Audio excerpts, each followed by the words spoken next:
A very good afternoon to all of you who are joining us from India, and good morning to those who are joining us from Europe. My name is Samrat.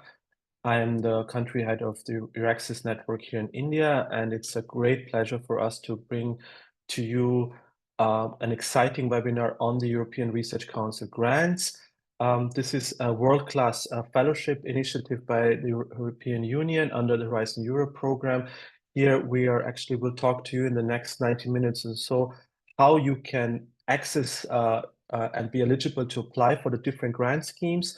And we will also have the opportunity to hear from firsthand from a ERC grant winner who will tell you a bit about his story with the ERC.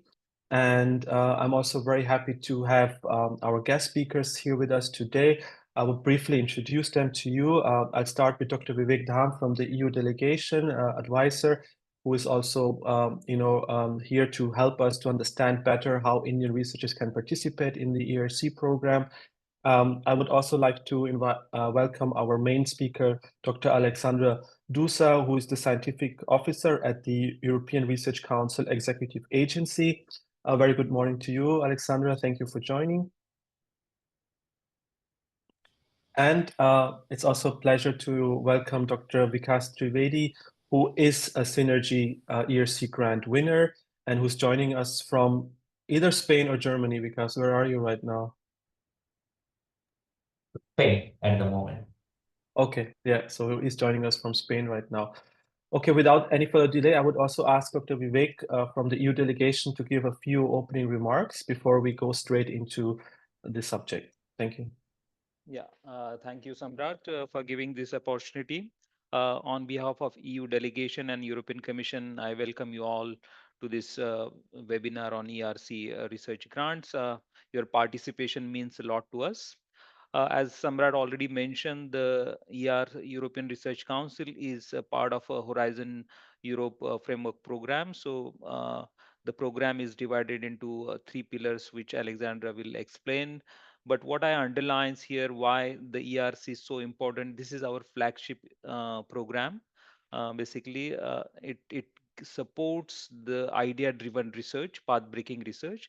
It's known for its excellence. So I'm very happy that since the ERC initiation or the program is launched, more than 81, around 80, 81 Indian nationals had managed to crack the ERC grants, which is in top 5 to 6 countries category. So that speaks itself the Indian community, what kind of excellence also it brings to this particular program.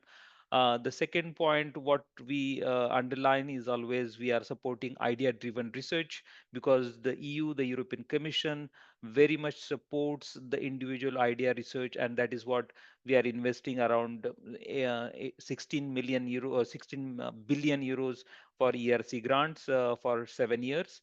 And I think in 2025 the budget could be around 2.7 billion. So that itself underlines why the program is so highly recognized and highly acknowledged across the world.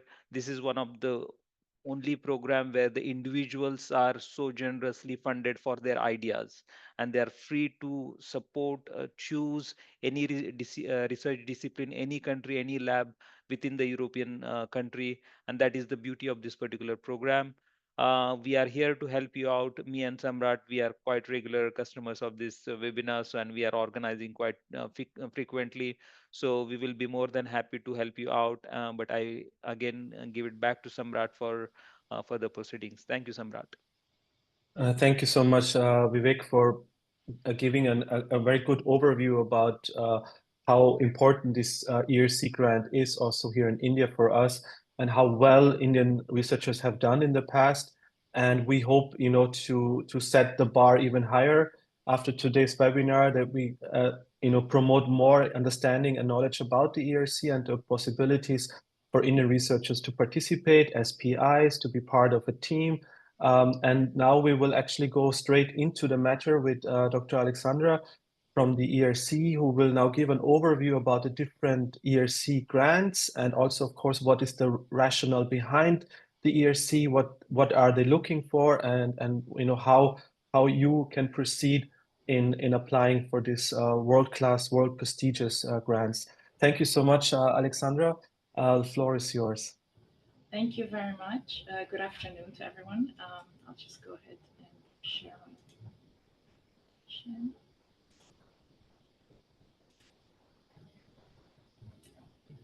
Do you see it? Yes, perfect. Yes, okay, perfect. So good afternoon once again. I'm very happy to be here. And I would like to just go over some information about the ERC grants, which will hopefully encourage you to go ahead and give it a shot and apply to one of these grants. So here's an overview of my presentation. So I'll start out with a brief introduction into the ERC and the ERC grant schemes. Then I'll go over, I'll walk you through how to prepare your proposal and some things to think about while you're writing your application. And then at the end, I'll just zoom in a little bit on specific opportunities for Indian researchers and how you could apply to the grants. So as both Vivek and Samrat have already mentioned, the ERC is part of Horizon Europe, which is the Commission's key funding program for research and innovation running between 2021 and 2027. The ERC is part of the so-called Pillar 1, which deals with excellent science. It's quite a big part of Horizon Europe. So its overall budget for the whole framework program is 16 billion, which is about 17% of the entire budget.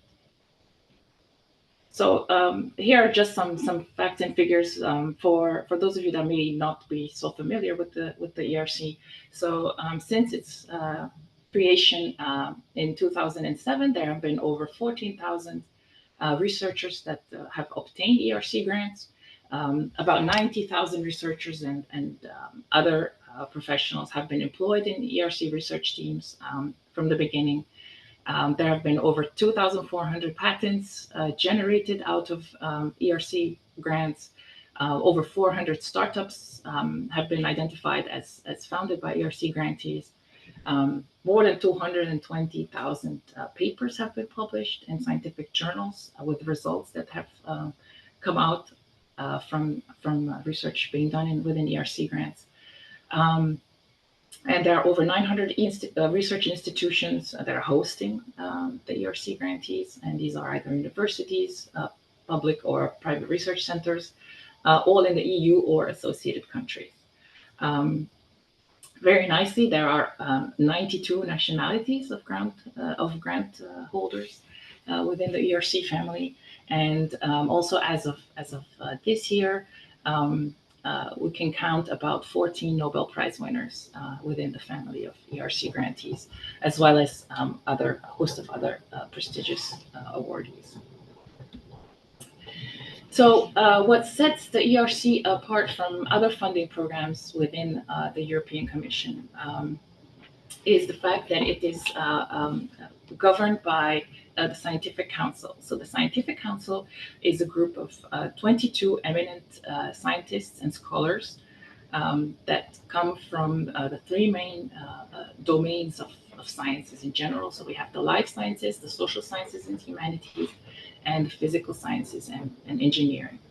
And they are the governing body of the ERC, and they have full authority over the strategy of the ERC. So we have our ERC president, Maria Leptin, and we have also three vice presidents, one representing each domains, and together with the rest of the scientific council members, like I said, they have full authority over the strategy. They establish the work program for the entire ERC. So the ERC are long-term grants, you may already know that are given to individual researchers from all over the world in any field of frontier research. And they are open to excellent and independent researchers, regardless of nationality, age, or gender. And one of the most important features of the ERC grants, as you've already heard, is the fact that there are no thematic priorities. So what we do not care about specific topics. It's not that some cancer research is more important than mathematics, is more important than specific subtopics in social sciences. No, it is you, the researchers, that have full authority, and it's fully investigator-driven frontier research. So keep that in mind. Now, about the ERCA. So the ERCA is the ERC Executive Agency. So this is the place that I work at. So what we do is that we implement the ERC strategy that is set by the Scientific Council. So we manage the day-to-day operations. And two of the most important tasks that we have is to organize the peer review evaluations and to follow up on the funded projects. We are a staff of about 500. Of which about 130 have scientific backgrounds covering the three domains that I mentioned previously. So why would you consider applying for an ERC grant? Well, I can tell you that having an ERC grant offers you independence and recognition to work on a research topic of your own choice. So anything that you consider important, that you think will have an impact in your particular field. It allows you to gain financial autonomy for 5 years. It allows you to negotiate the best working conditions with your host institution. It will allow you to attract excellent team members and collaborators from anywhere in the world. Another important feature of the ERC grants is what we call portability. So the grant is an individual grant to you as a researcher, and you are free to move with the grant to any place in Europe or associated country. If you so wish, after you started or even just before you started your actual grant. And of course, it helps in obtaining additional funding later on. So here are the main grants that are being awarded by the ERC. So we have the three so-called main individual grants. So these are the starting, the consolidator, and the advanced grants. So the main difference between these three is basically the seniority level of the researcher and where they are positioned in their career. So the starting grants are, of course, for the most junior researchers. These are people that are between 2 and 7 years after their PhD defense. The consolidators are a little bit more senior, so these are researchers that are between 7 and 12 years after their PhD. And then the advanced grantees are those scientists that have a significant track record of research achievements in the last 10 years. So the maximum amount for each of the grants varies slightly according to the grant. So the starting grants have a normal of 1.5 million euros over 5 years. For the consolidator grant, you get a maximum of 2 million euros, also for 5 years. And for the advanced grants, it's a normal maximum of 2.5 million euros. So as I said, these three main grants are individual grants awarded to one PI, but we also have what we call the synergy grants, which are collaborative projects where we have between 2 and 4 principal investigators involved. These are large grants of about, the normal maximum is 10 million euros, and they last for 6 years. And very interesting for you, but I will go into this in a little bit more detail towards the end of the presentation. One of these PIs that are part of a synergy collaboration can be entirely based outside of the EU member states or associated country.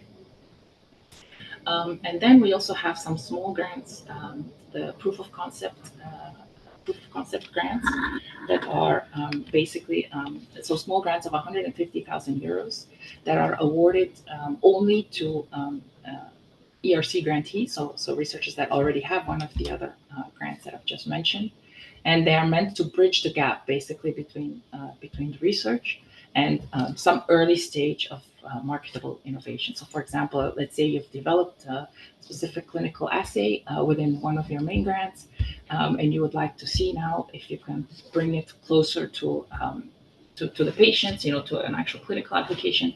You could apply for this proof of concept grant to allow you to carry out a little bit more clinical research to bring you closer to that application stage. So in addition to these amounts that I mentioned for the 4 main grants, so not for the proof of concept, so the 4 main grants, starting, consolidated, advanced, and synergy, you can also apply, so you can also request within your application an additional 1 million euros for some specific categories of costs. So you can request 1 million for startup costs from moving to Europe. So for example, if you're moving from India to Europe to start your lab, you can request up to 1 million euros within the grant. You can also request this extra funding for access to large facilities, for major equipment, or other major experimental and fieldwork costs. Basically anything excluding personnel costs. So just keep that in mind. So how are the ERC grants evaluated? What are the main criteria? So it turns out that there's only one criterion, and that is excellence.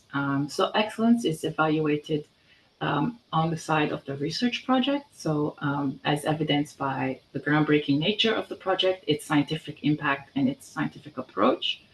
And also the excellence of the principal investigator, as evidenced by their intellectual capacity, creativity, and commitment.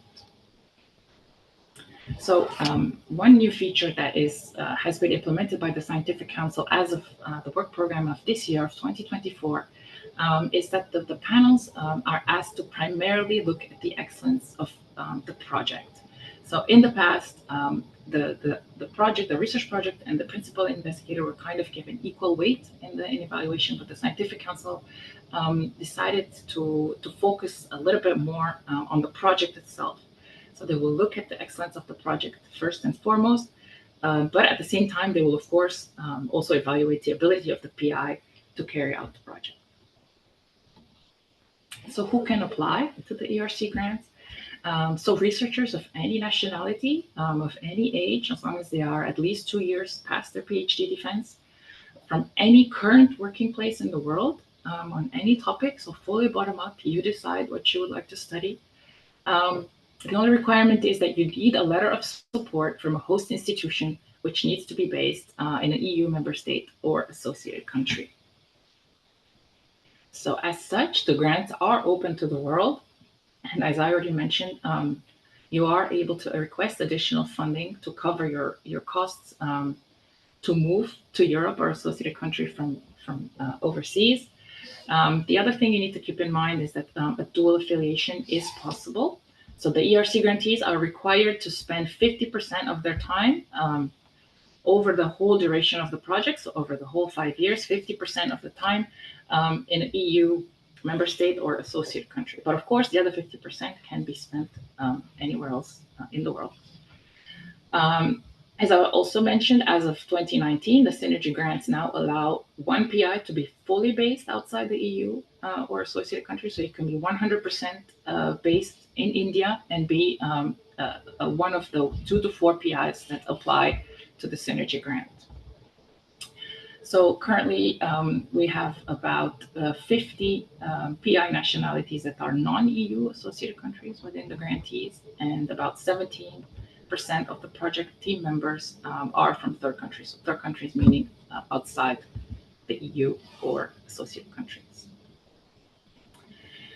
So now let's dive a little bit more deeply into how to prepare your proposal and how to start your application process. So step one may sound obvious, but it's really important to get all the information as early as you can. So try to register early and get familiar with the Commission's funding and tender portal and download all the templates. We encourage you to read all the call documents, so information for applicants, the work program, the frequently asked questions. They may look a little bit intimidating at first because they are, quite large documents, many pages, a lot of information. But take the time to really go through them because they really do include all the information that you need. If you are able to talk to your institution's grant office, that's also a really good resource. And of course, the best resource is to try to get in touch with ERC grantees, former or current. They are the best source of information because obviously they've been through the process, regardless of whether, they could be grantees or they could be actually just researchers that have applied and have gone through the process. So they can both provide valuable insight. Once you've gone through all this information, if you still have questions related to your specific case, we encourage you to contact the agency to ask any questions you might have ahead of the submission deadline. So I've written here these email addresses. They're also on the website.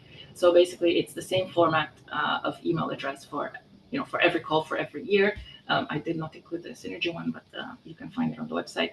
So let's say if you have questions about the starting grant 2026, you would just replace the 2025 with the 2026, and you can ask any question that you might have ahead of the submission. One important thing that you need to keep in mind is that if you do have collaborators within your grant, you need to get their written consent before the submission deadline. A simple email change is okay, where you ask a particular other researcher, would you like to be a collaborator on my proposal for this and this task, and then they're okay by email is sufficient, but it needs to be done before the submission deadline. Here's a list of other useful links that we encourage you to go through when you start considering application. The ERC page is actually a wonderful resource as well. The tab on apply for a grant has it broken down by type of grant, and it includes all the information that you need in order to start your application. Another very important step, the next very important step, is to choose your host institution. So your host institution is entirely that you choose is entirely up to you, as long as it's in a member state, EU member state, or associated country. You can change it during the project's life because, as I said, the ERC grants are individual grants, so they are awarded to you, the researcher. Therefore, you can decide to move to a different host institution anytime during the project's lifetime, as long as it's still in the EU member state or associated country. Once you've chosen the host institution, we encourage you to negotiate with them so that in case that you are awarded the grant, everything is in place. You have negotiated your position, the equipment, administrative support, access to infrastructure, everything needs to be in place before. So there are some rumors going around that the quality or the fame of the host institution increases chances of success for an applicant or increases your score. And I would like to let you know that this is absolutely not true.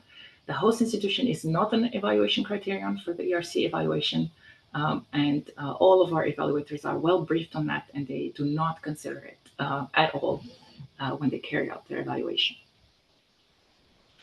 So the next thing is, of course, you need to choose your grant type and to ensure that you are eligible.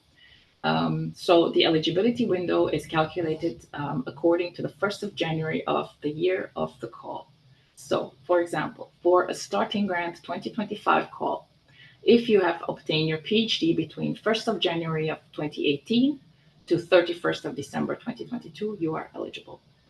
For COG 2025, it's between 1st of January 2013 to 31st of December 2017. And just as a reminder, the reference date is the date of your successful defense of your first PhD degree. So in case you have more than one PhD degree, it's the first one that is taken into account for this calculation. If you have previously applied to an ERC call unsuccessfully, please check resubmission restrictions. So there are some restrictions on when, depending on your score, whether it's at step 1 or step 2, when you can reapply. Again, a reminder that any ERC grantee needs to dedicate a minimum of 50% of working time in an EU member state or associated country. And in addition to that, they need to have a time commitment on the project of minimum 50% for starting grant, minimum 40% for consolidator, and 30% for advanced or synergy. Now, in addition to, so in order, when you calculate your eligibility window, keep in mind that there are extensions that you could request for starting and consolidator grant. The most common one that we see is maternity leave. So for mothers that apply, they get automatically an 18 months extension per child, regardless of whether they had given birth before or after their PhD. For dads, they can also have extensions, but it's based on the actual time that they took off after the birth of their child. So if whether you took a week or 3 or 5 months, as long as it's documented, this will be taken into account when calculating your eligibility window. And in addition to these two, which are the most common cases, you can see here a list of other reasons that you could use to request an extension of your eligibility. If you have any questions about your particular case, you're not sure if this or that reason would count, please contact us. So this is the best question to email us about, so we can address it personally. The next very important thing to consider is, of course, what panel do you choose to submit your proposal to? So here we have the panel structure as of this year. So we have 28 panels within the three domains: the life sciences, the physical sciences, and the social sciences and humanities. Please read through them carefully. They all have a title, a subtitle, and a set of descriptors, which will give you an idea of the type of backgrounds that the experts that sit on these panels have. So you can decide based on the topic that is covered within your proposal, which of these panels is the best to evaluate your work, your proposal. So obviously choosing the right panel is very important, because you want to have the experts that are best matched with your topic of study evaluating your proposal, because they will best understand the kind of work that you're suggesting. And the proposals are initially assigned to the panel that you choose. In addition to the one main panel that you choose, you have the possibility to choose a secondary review panel if you feel that your topic is actually divided between different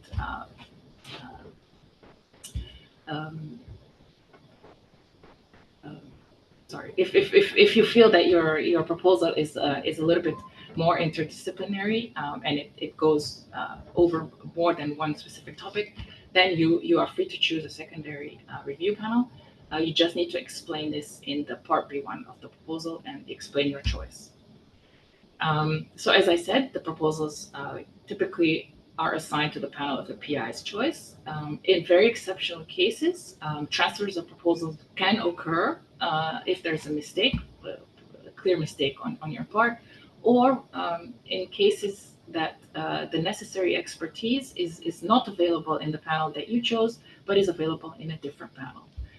So in that case, the panel chairs of these two different panels, they discuss and they decide where would it best be evaluated. Here, I would like to also dispel some rumors. There are rumors going around that if you choose the panel strategically, that may increase your chances of success. This is absolutely not true. You should choose the panel that best fits your proposal, the topics that are covered within your proposal. There's no such thing as an easier or more difficult panel. The budget is distributed among the panels as a function of demand. So the panels that receive more proposals just get more budget, but the success rate is equal among all the panels. So let me now walk you through the actual evaluation procedure and the scoring system for the individuals. So for the three main grants, the starting, the consolidator, and the advanced. So in the ERC, we have a two-step evaluation. So the step one evaluation starts with a remote assessment of your proposal by the panel members of the panel that you have chosen. So typically, each proposal is evaluated by 4 panel members within each panel. This evaluation is done remotely. And at step 1, the panel members are acting as generalists. So they are reading your proposal from a generalist perspective, not a specialist in a particular field. And what they read at step 1 is what we call part B1. I will go over this a little bit later. So part B1 is basically a synopsis of your proposal and your CV. And what they look for at step 1 is feasibility. What are the chances that what you're proposing will work? And based on your experience so far and your track record, are you able to carry it through? So once they've carried out the remote assessments, the panel members are invited to Brussels for a panel meeting where they all get together and then they discuss each of the proposals that is part that has been submitted to that particular panel. And then they decide as a group whether that particular proposal can go on to step 2 or is not will not continue.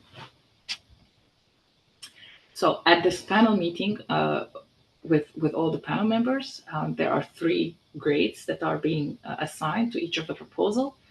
So the B's and the C's are the proposals that do not make it to step 2.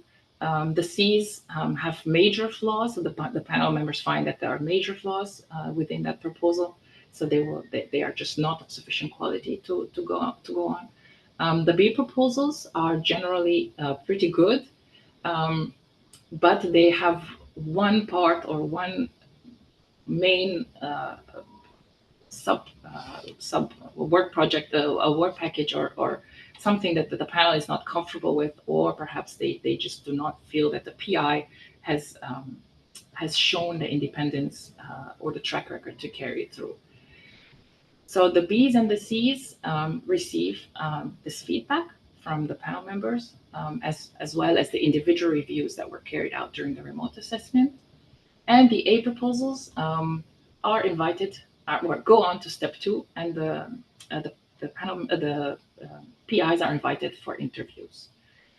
One new feature as of this year, the Scientific Council has decided to impose a 44 proposal interview limit for step 2. This is purely for logistical reasons because it is very difficult to have more than 44 interviews in the step 2 panel meeting. In terms of the availability of the panel members.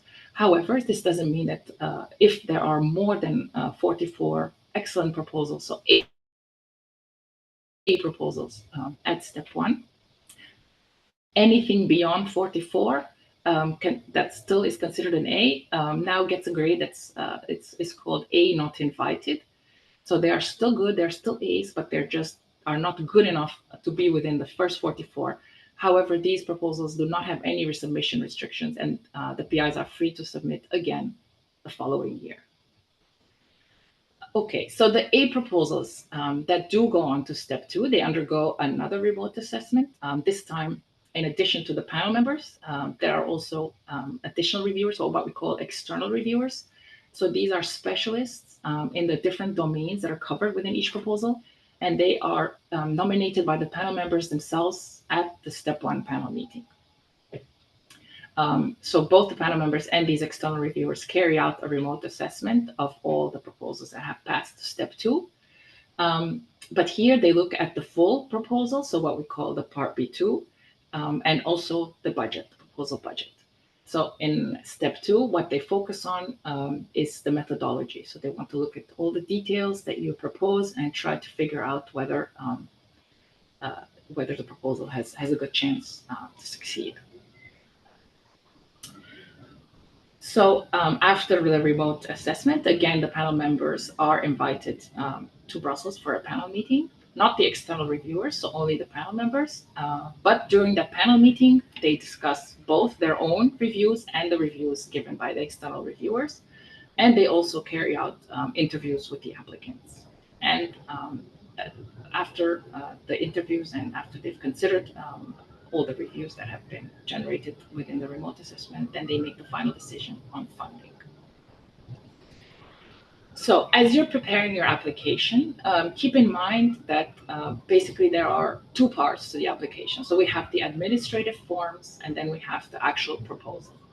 So the administrative forms is what we call Part A.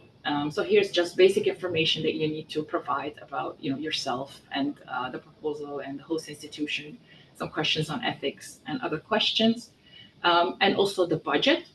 So the budget is important. It is an administrative form, but the budget is the only administrative form that the panel will see, so that the evaluators will have access to and will read.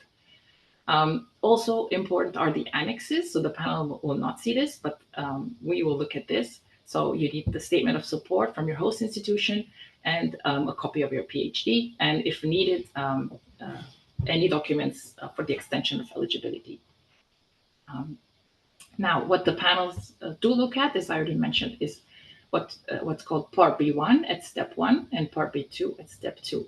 So Part B1 contains an abstract and a cross-panel explanation in case you do decide that you need a secondary panel to evaluate your proposal. Then you have the extended synopsis, which is 5 pages, and the CV and track record, which is up to 4 pages.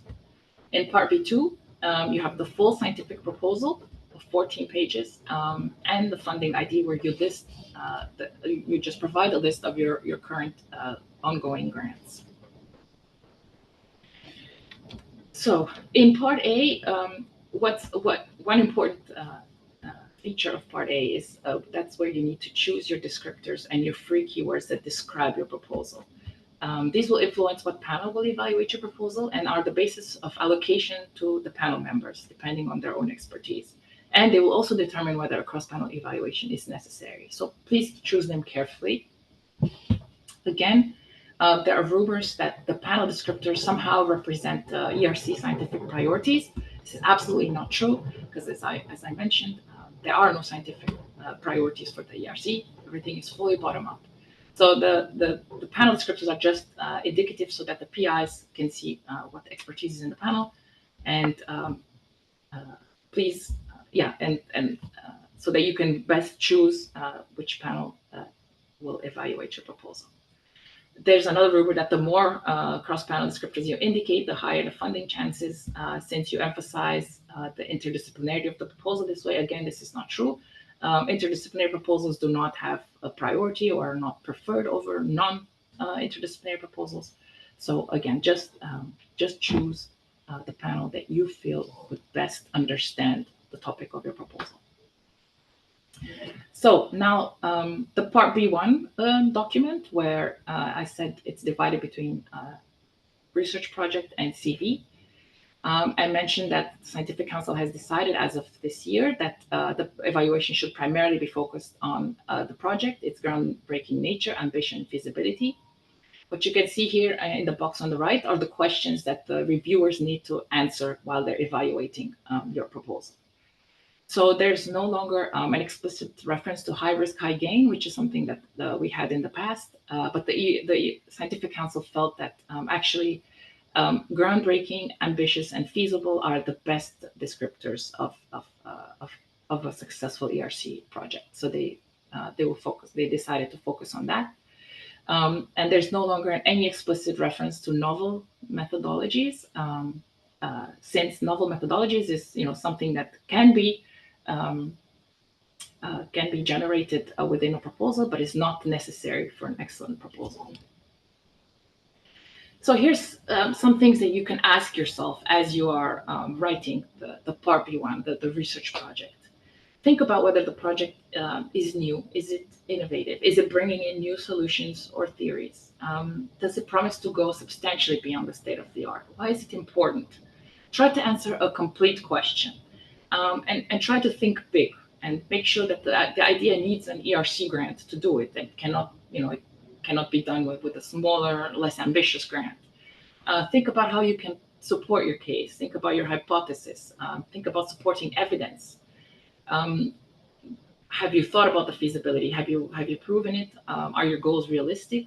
Is it timely? Why hasn't it been done in the past? Why now, basically? Think about the risk. Think about a plan for managing the risk. And try to to not have the risk too early in the project, because then the panels will feel that that might jeopardize the rest of the project. And always have some risk mitigation planning um, outlined. Also think about why you, the PI, are the best person to carry it out. Know your competitors, because the experts will look into that. So they will read your proposal, they will look at the topic, and they will see what else is out there. Who are your competitors? Who are the other scientists working on similar things? So know the state of the art and why your idea is better and will push the field forward. In case you do have collaborations, make sure that you have given a realistic picture of the collaborations, and also show that you are the one that are driving the collaboration. So these are for the main grants. It is you that needs to be the main driver. Now for the track record, the CV and the track record, which is the second part of the Part B1 document. This is again a novelty as of 2024. So the Scientific Council has decided to no longer request prescriptive PI profiles. So instead, now there are 3 sections to this part. So personal details, research achievements, and additional information. And you're encouraged to use the template that is provided in the information for applicants.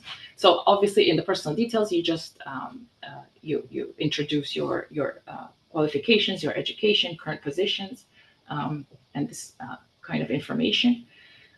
For the research achievements and peer recognition, so here is your chance to actually provide a narrative on the significance of the listed achievements. So you really have a lot of flexibility to include things that would not be so obvious to a reviewer. So of course, you can have a list of publications and conferences that you organize and things like that. But it is your chance to actually describe your contribution in a paper. So rather than just let them look at your position in the list of authors, you can say, although I was not one of the main authors, it was my initial idea, it was me that drove the main experiments and so on. So it's really your chance to showcase your achievements.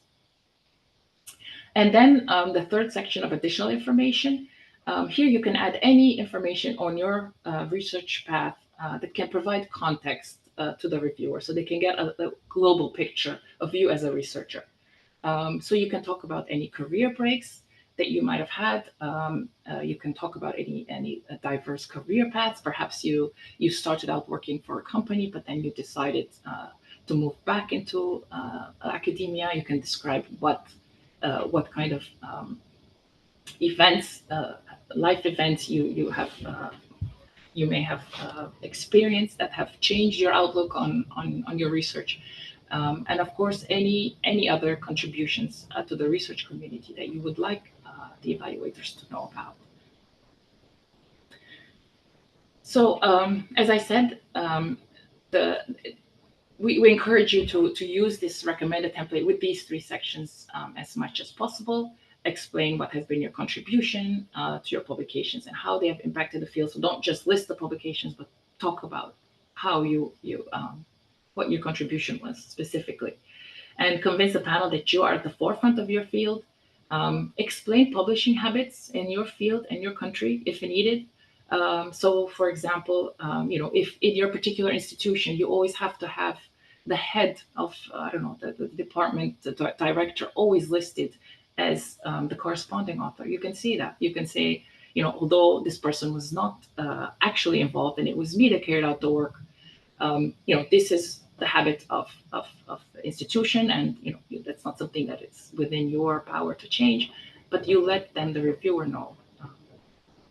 And of course, if you have any gaps or any other issues in your CVs, it's your chance to explain them in this additional information section. So if you have a break of a year or 2 years for whatever reason, it's a good idea to try to explain why. So of course, there's rumors going around that one needs publications in very high impact journals, Nature, Science, in order to succeed. absolutely not true. So since the Scientific Council has signed the DORA declaration, the impact factor is not even looked at for the journals. So they're not the evaluators are not allowed to look at the impact factor of the journals. However, keep in mind that if you keep publishing with former supervisors, this may raise doubts about your maturity and your scientific independence. Sorry.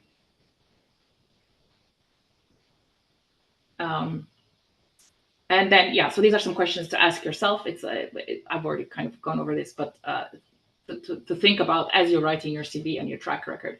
Have I shown scientific leadership? Am I able to work independently and to manage this substantial 5-year project? And am I internationally active? So, am I a speaker in international conferences? Did you serve in committees? Do you have international collaborations? All this is information that is important to include so that the reviewers can determine whether you are able to carry out this ambitious project. So part B1 it's the synopsis of 5 pages. So it's all about finding the right balance. You have to give a first impression of yourself and the project, and it will determine, of course, if you pass the step 2. So we encourage you to avoid jargon, avoid excessive highlighting. Don't oversell your idea. These are scientists. They're not business people. So stay within scientific arguments. Of course, make sure there are no typos. That's really annoying, and it really annoys the reviewers. And make it as accessible as possible to a generalist. As I mentioned at step 1, the panel members are required to view it from a generalist perspective. So have it proofread by as many people as you can, and make sure that there are proper legends to the figures and the tables, as well as the figure axes are clearly visible. So now part 2, which is the full proposal, is basically for filling in the details. So make sure that there's a link between B1 and B2. So don't bring out completely new information in B2 that was not mentioned at all within B1. Try to make the project easy to read, attractive. Please use the full space available and give the full references. So the references are excluded from the page count. So there's no excuse for not including them. Do try to have some sort of a Gantt chart of a timeline. You're not required to, but it does give a better idea of a structure of how you plan to carry out your tasks. Of course, you need to do not just repeat what you've already said in part B1, but go into the deep details on the methodology and the work plan.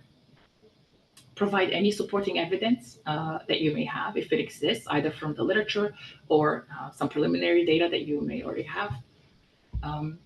Make sure that the quantitative and qualitative differences to the state of the art are clear and they are referenced. So show that you've looked into it, you know what's out there, and you know how your work is different from what's already been done. And as I already said, provide alternative strategies to mitigate risks. Think of the project as a team. So you try to explain the involvement of the team members and collaborators, but be careful for the main grants. The ERC main grant proposals are not consortium, so it needs to be clear that you are in control. Also, as part B2, you need to explain your resources and the budget, as budget analysis is carried out as part of the step 2 evaluation. So the panels have the responsibility to ensure that the resources that are requested are reasonable and justified. If any budget cuts need to happen, they need to be justified on a proposal by proposal basis. So the panels are not allowed to just cut across the board just to squeeze in another proposal. This is absolutely not done. And basically, the panels do not micromanage your finances. So they will look at it as a whole, and if it makes sense, then your budget will be awarded as you requested it. So here again, I'll quickly dispel some rumors. Yeah, if I do not ask for a large sum, I don't have any chances because only complex and expensive projects are funded. Absolutely not true. Just ask for what you think is required for your work. And another rumor is that if you ask funding beyond the max, the panel will automatically cut it down. This is also not true. So unexplained or non-motivated requests can be cut down. But if you do properly explain and show that you do need this additional funding, then it will be granted. So let's say you have already passed step one and you have been invited for an interview. What should you focus on? So we encourage you to have a clear and representative slide deck and to focus on the science. As I said, don't try to make a business presentation. So focus on the content because you are talking to scientists. Try to keep the time, try to anticipate questions.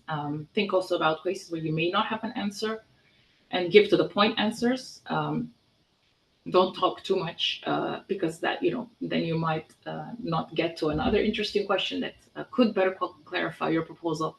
And of course, know the details of your proposals and methods as well as your research area. So, and if you have any additional new information, any new results since the submission of the project, please present it. They like to see that, the panels. So some typical reasons for rejection. Regarding the research project, the most common is that the scope of the project is either too narrow or too broad, too unfocused. So that's why it's really important to try to find the balance there. Another very common reason for rejection is that the research proposed is viewed as incremental. So the ERC is not interested in incremental research.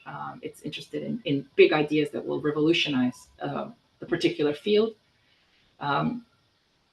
Another reason is that it's seen as too much of a collaborative project. So there are several experts, not several PIs, but the PI is relying a little bit too much on collaborators. So the PI is not expected, obviously, to know everything, but it should be clear that they're in charge and that it's them driving the idea. And while it's fine to have collaborators, they should not be responsible for large portions of the proposal. Work plan possibly is not detailed enough or unclear. This is another reason. Insufficient risk management, or the full proposal did not give sufficient information on methodology. So make sure you include all the details so that all the concerns on feasibility can be dispelled. Now, on the side of the principal investigator, insufficient track record is a common typical reason for rejection. Because then the panels are just not convinced that the PI can carry out the project. So either the independence is not clear or the lack of relevant expertise. So that's why we encourage you within the CV and track record document to really give out as much information as possible that shows your independence. Nevertheless, if you're rejected, keep trying. Reapplications really do have a higher success rate, and having gone through the process once, you have an advantage, obviously, over other applicants that are just going through their first time. And of course, you also have the feedback from the evaluation report. So you have the panel comment and you have the individual evaluation. So all of that will contain important information about how you can improve your project. And now I will just very quickly focus a little bit on the opportunities for India, and so for researchers coming directly from India. So this is what we call third country, so non-EU member state and non-associated country. So for the main grants, starting consolidator and advance, I've already mentioned additional startup funding for scientists that move from India, in this case, to Europe can go up to 1 million euros, irrespective of grant scheme. And these are, once you've requested it for a reason to move, they are almost always awarded. Keep in mind that also you can still maintain affiliation with your home institute in India for 50% of the time over the lifetime of the project. And team members can be based outside of Europe, depending on the project. Now, the synergy grants are even more open to the world because, as I've mentioned, one of the PIs per synergy grant group, except the coordinator, can be based full-time, 100% of their time, working time in a third country, so non-member state, non-associated country. So For the synergy grants, they can be, so it's a collaborative grant. They can be between 2 and 4 PIs and between 1 to 4 host institutes.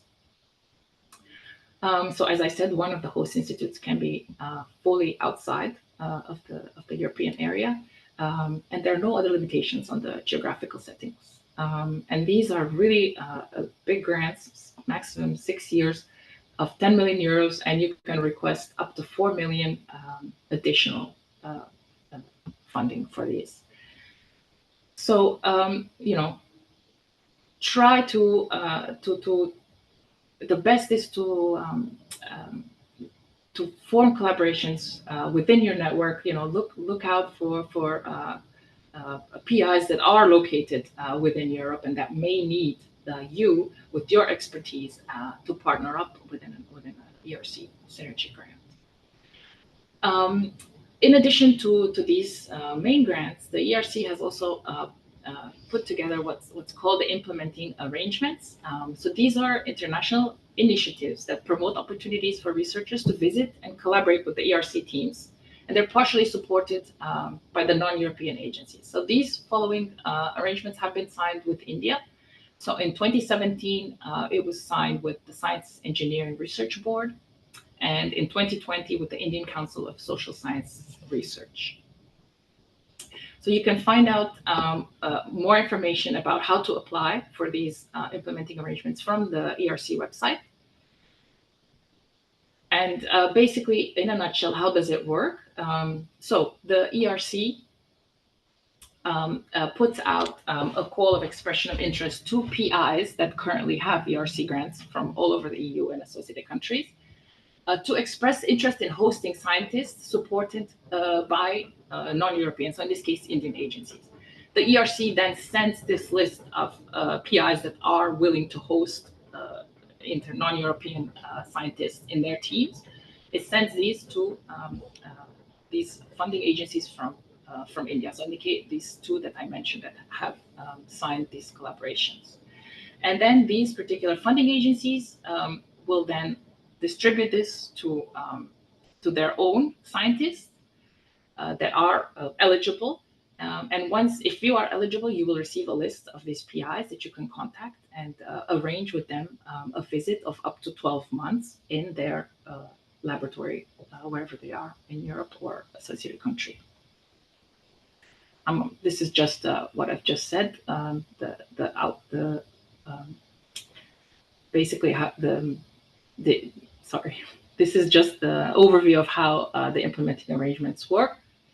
But here I'd just like to give you some statistics. So, as I said, for the SERB body, the agreement was signed in 2017, and then so every year after that, there were a number of names of PIs that were willing to host researchers from India that was sent to them. So you can see, so there was a difference between early researchers and the SERB PhD researchers. So there were quite a number of willing to host PIs that sent their names to these Indian funding agencies. And for the ICSSR, it started in 2020. And here you can see the actual visits that took place. So this is not very encouraging yet. But I would like to explain that, for example, for this ICSSR, so as I said, this agreement was signed in 2020, which is basically at the beginning of the pandemic. And so that played a huge role in the fact that, nobody actually organized a visit, although there were PIs interested in hosting Indian researchers. For the SERB agency, there were, in 2017, there were 5 researchers that participated. But then again, with the pandemic that took place, the numbers have not really increased. So we encourage you to keep this opportunity in mind. So it's November of every year that the ERC puts out this expression of interest for its PIs. And at the beginning of the following year, so basically at the beginning of 2025, a list of PIs that are willing to host Indian researchers will be sent to these 2 Indian agencies. So you can contact these agencies and see how you could arrange a visit to a PI that has an ERC grant. And here's just some other statistics that were also mentioned earlier by Vivek about India. So these are the Indian nationals that currently have ERC grants. So it's a total of 81 since the beginning of the ERC in 2007. And within Horizon Europe only, there's already 26. So these are encouraging numbers. And one final set here of statistics.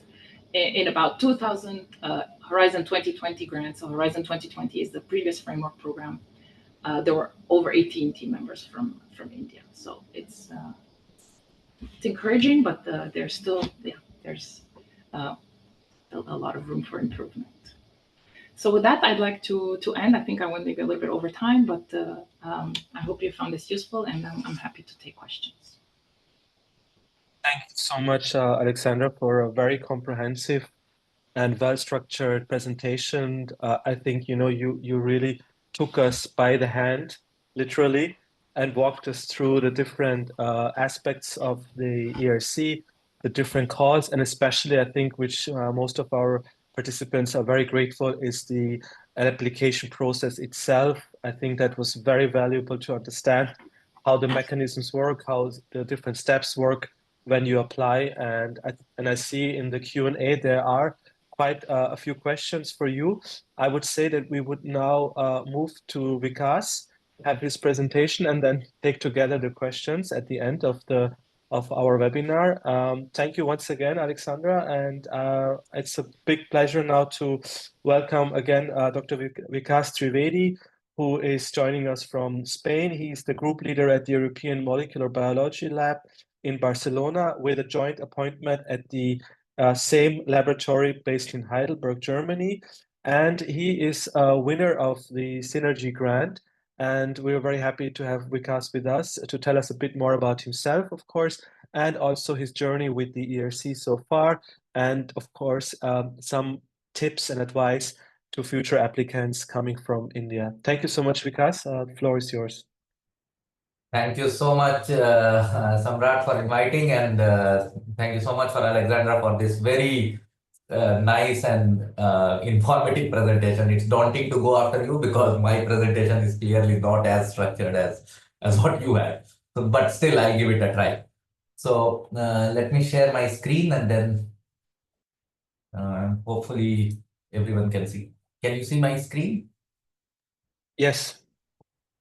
Okay. So now I can't see you all, but let's see. If there are any problems, just give a shout. So hello everyone. I'm Vikas Trivedi. As Samrat kindly introduced, I'm a group leader at European Molecular Biology Lab, and I was one of the lucky recipients of the ERC Synergy grant, which, as Alexandra just explained, it's a very collaborative grant. So the way our grant works, so the project that we had, we were trying to understand the control mechanisms and robustness of multicellular symmetry breaking. So I understand that the participants today are not necessarily from my area of research, so I will not go into detail. But the general picture that we had for this project, which we use the acronym BREAKDANCE, which is we wanted to understand the dance of the cells when they are forming a tissue such that they can break symmetry. So in other words, all embryos, they start with a homogeneous cell population, and then at some point that cell decides to divide and differentiate. So what are the cues that guide this differentiation process, and how can this happen autonomously? Because with the advent of a lot of in vitro models, what we are seeing is our conventional picture about how pattern formation happens in biology is being challenged, and it shows that cells have a lot of autonomy. So this is the big picture that we had about the project. And this was a collaborative project between 4 research groups. 2 of us are in Barcelona, and the other 2 are in Marseille in France. So, so for us, it was very nice because the geographical proximity also facilitated and the interactions. So the team, we are four researchers, and we are naturally, it has so happened that all four of us have some background in either engineering or physics. Yet we decided we had applied in the life science panel, because what we felt is that the project we was had the best fit with the life science panel because of the research aims and the kind of questions we wanted to understand. And Matthias is a theoretician. Verena, Pierre Francois, and myself, we are experimentalists with different complementary expertise. So my lab specializes a lot in imaging. Pierre Francois is someone who is a world-renowned expert in biophysics, and especially experimental biophysics and measuring rheology of tissues. Verena specializes in single cell perturbations to study biophysics. And Matthias, as I just said in the beginning, is a pen and paper physicist. So he makes mathematical models. So as you can see that the group is quite heterogeneous, but what worked very well for us and is that we were a very coherent group of researchers whose research interests were very well aligned, and at the same time we were also in terms of our scientific vision as well, we were very well aligned. So I would say that in my experience, the process has been very rewarding, and not just in financial terms. What I mean by that is, so financially, as Alexandra explained, the advantage with a synergy grant is that, of course, you can apply for up to 10 million euros, and the distribution of these 10 million euros doesn't have to be equal amongst the four partners. So depending upon the requirements, as long as the budget is well justified, it works. On top of that, you also get 4 million euros for additional equipment. That again, it has to be well justified. Another interesting thing with the synergy grant, so it is for 6 years, and at the same time, it also allows you to apply as part of the consortium up to 15 proof of concept grants. So this is also very interesting. And then, but again, there also it has to be well justified that why is this happening? And these proof of concept grants don't necessarily have to be jointly between different labs. They can be completely, they can be just, you can have one PI on the proof of concept grant, as long as the other partners of the consortium give their written agreement that they have no problem with the application of the proof of concept grant. Now, when I say it was very rewarding, what I want to really emphasize is that the process of writing the grant was very stimulating, and it was very, very helpful, and rewarding is the word that I will use, because through the discussions that we had, we really understood what we wanted to do better. We were quite critical of each other, so that really helped in terms of finding out the scientific the details. And at the same time, it also led to a very, let's say, a deeper spirit of collaboration and friendship amongst the four of us. So the experience was rewarding on many fronts. What I would say is that if you decide to go for a synergy grant, it demands willingness, and it also demands time commitment, because you have to work with other people. So it's not that you are just working on your own. And the most crucial thing is that there has to be clear synergy. So it cannot, what doesn't work is if you just find partners or a host institute for the sake of applying for the grant. It has to be very clear in both part B1 and part B2 that it makes sense that these people apply together. And in terms of your career stage, again, the grant is very flexible. So it doesn't have to be that all PIs are at the same career stage. You can have a mix and match. And there is also one of the myths that I heard a lot when I was applying for it that it is only meant for very senior, very established people in the field. But I would say that my experience was clearly opposite to this myth. So this was so I highly recommend a collaborative grant like Synergy. And in terms of the preparation of the written proposal, um, what worked for us is what I can share is that we had multiple meetings to identify the three big aims. So the three big questions that we want to solve. We have to also identify clear expertise of each partner. So this is the part I was mentioning, that there has to be clear synergy. So it could be a synergy of questions, it could be synergy of expertise, it could be synergy of tools, but the idea of synergy has to be absolutely clear. In our case, and this depends on different people, different writing styles. It so happened that for the four of us, the easier thing was that once we have identified the big aims, we wrote first the V2 part, which is the more elaborate part, because that helped us to divide the big aims into many small aims, and also to make clear that the big aim could only be achieved by the consortium, but the sub aims of those big aims, they could be we could use the strategy of divide and conquer, and one lab can do it. So by going through B2 first, part B2 first, it helped us to write a more coherent part B1 and to know what to emphasize in part B1 for a general audience, as Alexandra was also mentioning. For the interview, so let's say if you managed to go to the interview stage, again, what was very important is that was to have multiple meetings to narrow down on the flow of slides. And the idea is to keep the focus on the big picture for a very broad audience. So the experts so the panelists, they come from different areas of expertise, and the presentation you give, so the presentation is very short.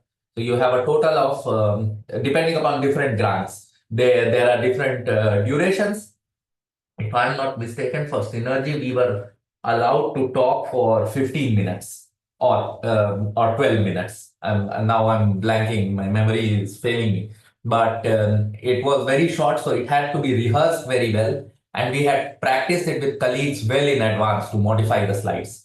Because the first attempt we did at the presentation, and when we presented it to our colleagues, everybody said that this was complete disaster, because we had been working on the proposal, we had a certain way of thinking about it, and it turned out that when we are talking to non-experts, they really could not grasp what we were trying to say.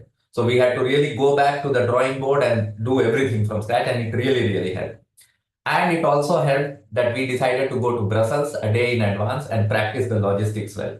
So this was very important. Also, because while four of us, we knew each other, two of our partners, they had never met in person, because we had started preparing during COVID times and no traveling was done. So we wanted to be there in person to practice. And when I say logistics, it might sound very simple, but it was also practicing things like, if you have multiple speakers, what should be the pace of talking? Because everyone has a different accent. And in 15 minutes, you are subjecting a panel to 4 different accents. They have to understand what you are trying to say. Second, you are trying to pass on your pointers. And it shouldn't be that you waste a lot of time in handing over the mic or handing over the pointer amongst yourselves. So these very, very simple things, but make sure to reserve time to practice these aspects as well. So with this, I think this is all I wanted to share, and I'm very happy to answer more questions if there are any.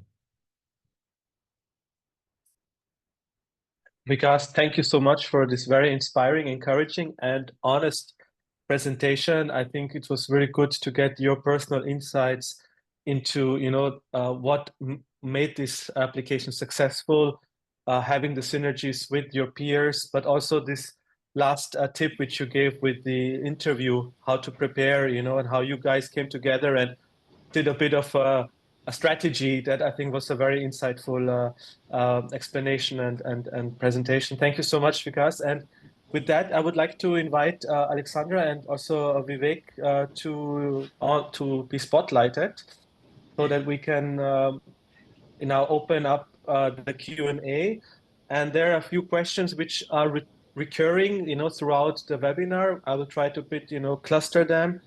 And I think, and then also Vivek, there are some questions which we always receive during our travels throughout India and doing events and presenting ERC. There are always some questions. We can also kind of highlight them. But I would like to start with the question about this 50% of the time which has to be spent in Europe. Um, uh, does one have to spend this 50% in one particular time, or it can be spread out throughout the life of the project, Alexandra? I think you mentioned it, but maybe if you could just repeat that. Yeah, so it can be spread out throughout. So it's 50% of the working time over the entire lifetime of the project. So you know, you do 100% the first part, and then, well, you could spread it out any way you want, as long as overall it's 50%. So you could do, a few months there, a few months there, as long as that works for the arrangement that you have with the institutions. Yeah. And the home institutions, of course, right? Yes. So basically, you can keep your affiliation with your home institution, and you will have affiliation with the host institution, and you can kind of arrange the timing between the institution. Yeah. Yes. Okay. Another question which I've seen now in the Q&A was about the age limit. So if I'm correct, there is no age limit. However, there are limits towards how long after completing your PhD you're eligible to apply for the different grants, right? Indeed. So for starting and for consolidator, you're basically limited to between 2 and 7 and 7 and 12. And beyond that, you can still apply for an advanced grant or for synergy, and there are no age limits or limits regarding your degree. Degree, okay. And do I need to have like a permanent affiliation or a position in India? Let's say if I apply for ERC, or can I be like a independent researcher without a permanent position? Like, is that a requirement? It's not a requirement to have the type of contract that you have, but you need to be employed. You need to have some kind of contract. It doesn't have to be a permanent contract. It can be a shorter term contract. But you do need to be affiliated, with the host institute, or in case it's 50-50 with another host institute in your home country. Okay. Another question was about language proficiency. I do not have to prove that I have sufficient proficiency in English, or do like an IELTS or TOEFL test for the ERC grants, right? There are no such requirements. No. And really, I really would like to encourage people to not. I mean, the panel members are themselves, coming from all over the world. So it's, nobody requires a perfect way of speaking or writing even. So it's don't worry about that. Yeah. There was a question regarding how do I find a host institution? Maybe also because you could come into that, like, because I think you were already in Europe when you applied. I assume that you were already, working at a European institution. But now, if somebody from India, like, how would I find a host institution? If you could give some kind of guidance or tips, that would be very helpful. So, in my experience, I have to say that this is a very personal journey, in the sense that it cannot be that you randomly write to people that you want to be hosted. Meaning, there has to be a clear scientific reason. And in our case, what had happened is that I did my postdoc in UK, where I had met two of my synergy partners. So I knew them for a long time, and that's how we decided to come together. So it is the best way to find a host institution is that with researchers with whom you feel that there is a scientific synergy or a need for scientific cooperation, to approach them. So rather than writing to an administrative person within a host institute, the best thing is to approach researchers directly and then discuss the scientific merit of the collaboration. If that works, then the administrative details can be figured out. I mean, I don't know if Alexandra has to add something, but this is my experience. No, I absolutely agree. I mean, the first is to identify yeah, a particular person, but that's more for synergy. But for an individual grant, you could just be interested, let's say, in a specific program that a host institute has, and that matches well with your own research experience. And I think, for, let's say, for the most junior researchers, the best is to, of course, to try to attend conferences, international conferences, get to know as many researchers as possible. And sometimes it's not maybe the first person you meet, but somebody from their contact. And just try to get out and Yeah. and meet people, and present your own research, and like Vika said, how does it match with their work. Mm, And mm, okay. Uh, because you mentioned UK, and there's a question about can I apply with the ERC to a UK institute, and what's the position of Switzerland right now when it comes to ERC? Alexandra, maybe you could just highlight that.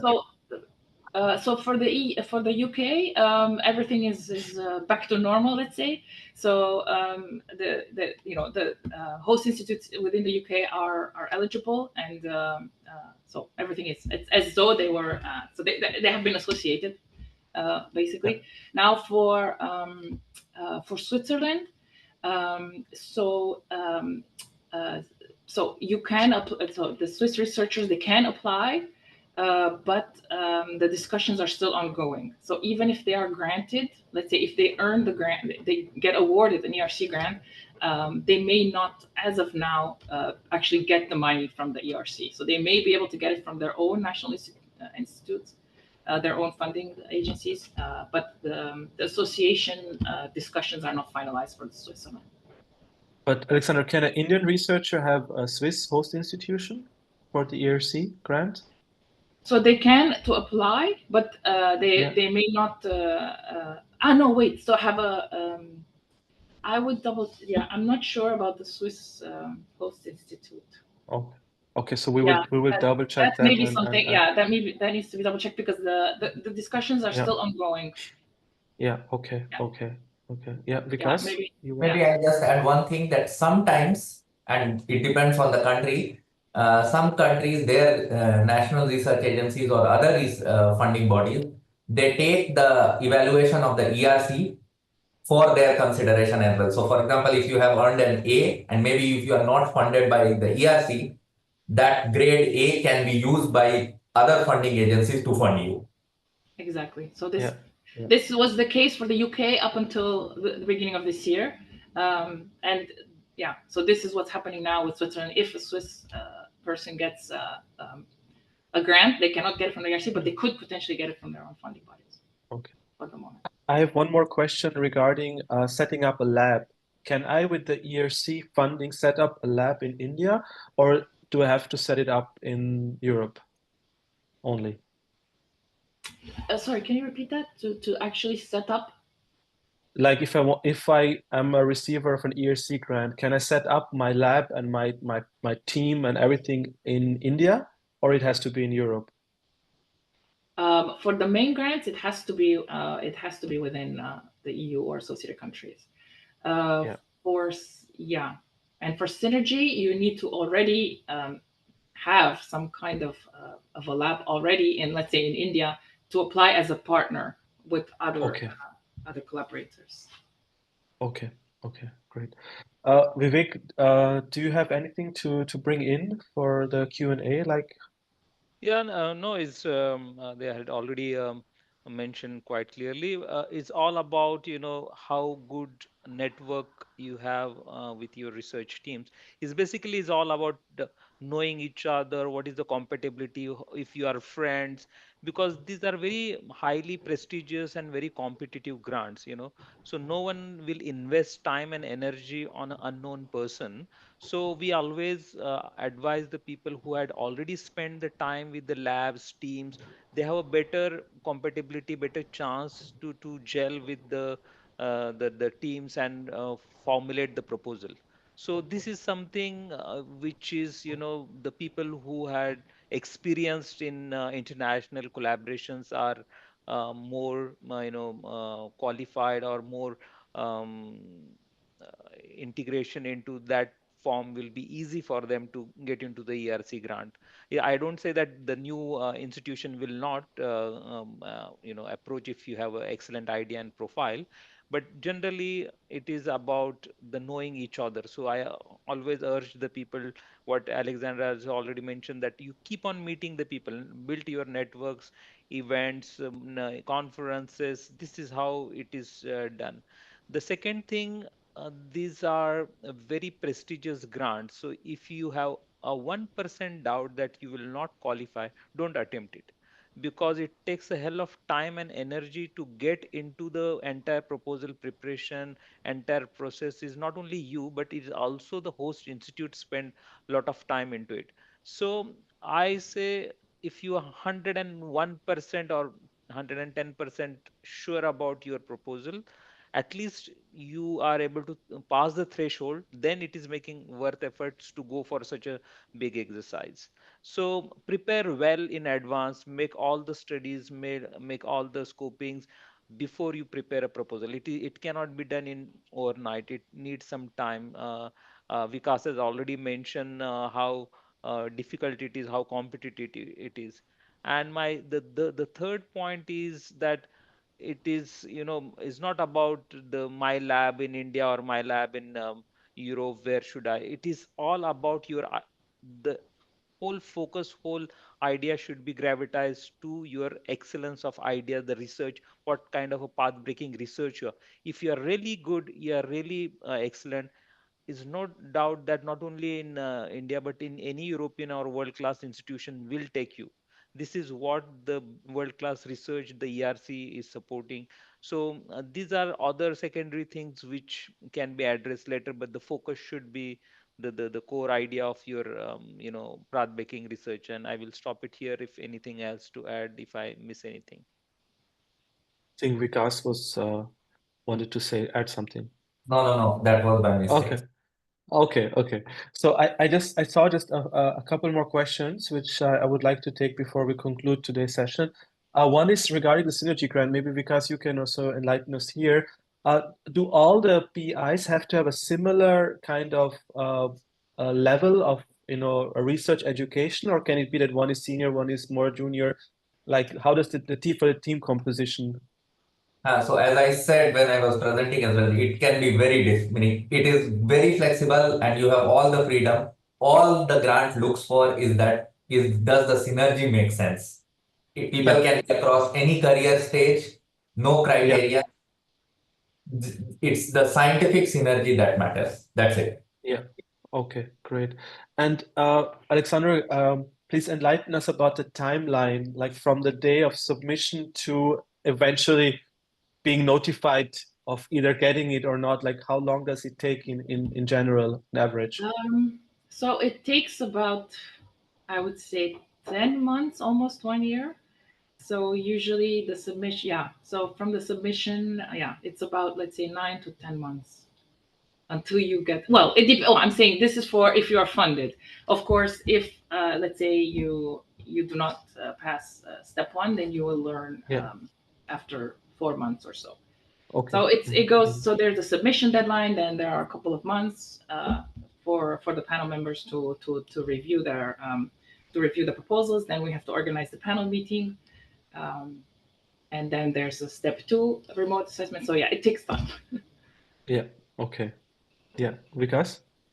And every year these calls are announced. So it will be announced in 26, 27. Yeah. So that is a rolling process. So you still have a chance to prepare better. Yeah, I didn't include any timeline because it's all on the website. So Yeah, you can yeah, see all the upcoming exactly. calls, all the deadlines is there. Yeah. I just want to add one thing very quickly to echoing what Vivek had said in the beginning, which is so especially in the context of synergy grant, the commitment is absolutely important because if you are applying for synergy grant, the let's say 2 to 4 partners, they are making a commitment that they will not apply for individual grants. And this is a big commitment. So you have to be really sure about this collaboration for people to let go of their chance for applying either starting grant or consolidated grant or advanced grant. So this is important, and hence again the scientific synergy is what matters.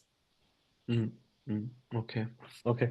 Well, thank you so much to the three of you. And of course, thank you very much to our audience for listening in. I think it was a very insightful and excellent webinar with lots of information and also very important advice and guidance. We will share the recording of today's webinar and the presentations of our speakers with you. If there are any follow-up questions which you feel still need to be addressed, kindly reach out to us at india@youraccess.net.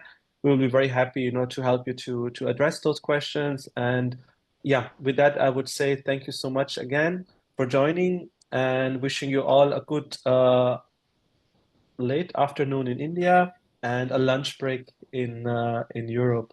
Thank you so much. Bye. Thank you. Bye bye. Bye.